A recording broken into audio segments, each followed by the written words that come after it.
natin mga mamshi. So, napainitan na natin yung kawali. Lagyan natin ng konting oil lang.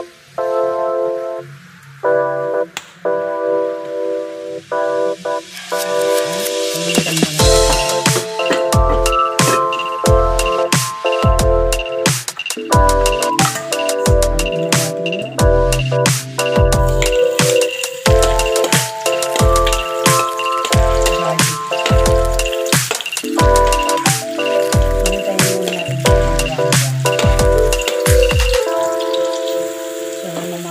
Susunod natin yung onion.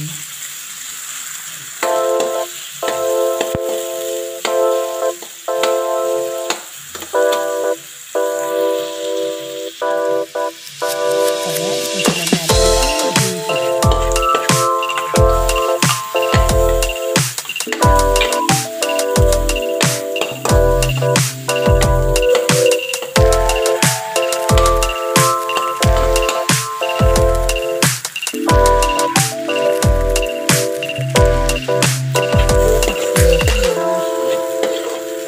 Ilalagay na natin yung chicken meat.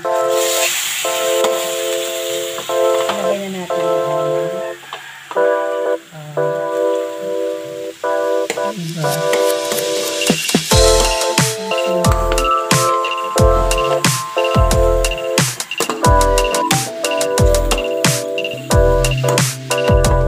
tatakpan natin yung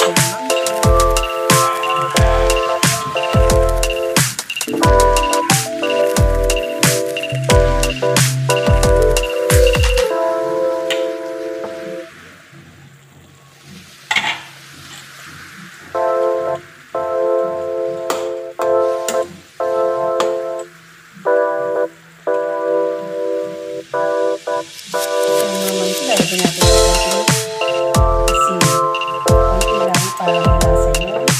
Malasahan lang yung chicken. Lalagyan pa natin yung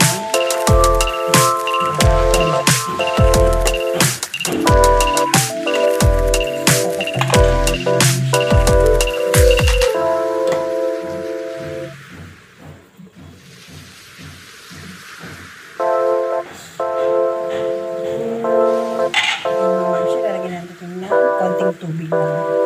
Tama-tama lang naman kasi nagasa natin ito. Medyo nagtutubig yung chicken. So,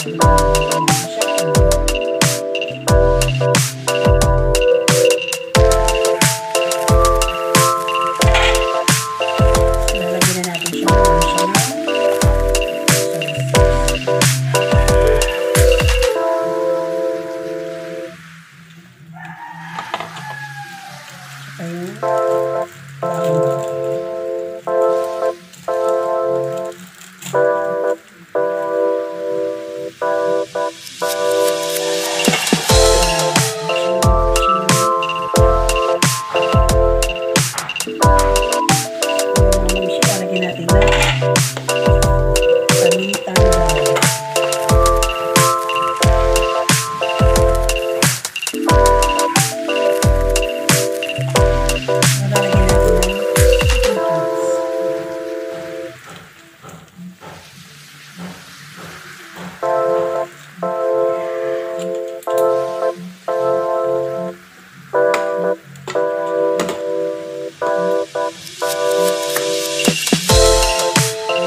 ulit natin.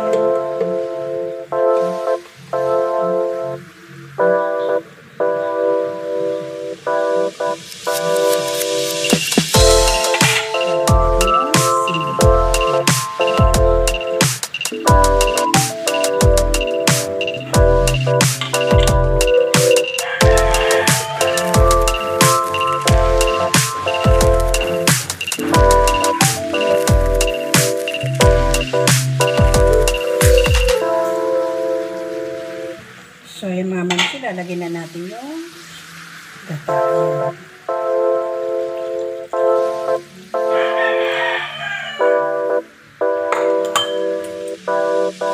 Ayan.